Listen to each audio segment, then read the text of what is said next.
এটা লোব সকেটের জন্য এটা কানেকশন হবে। কমন যেটা আছে টিভি থেকে যে মেইনটা আছে এই যে লোপ এগুলোর সাথেই।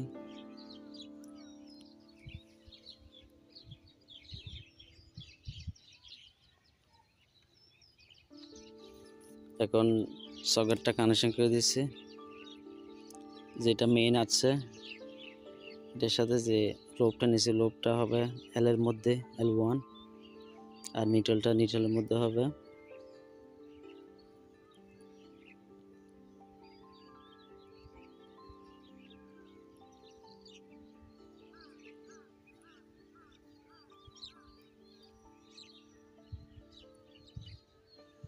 এখন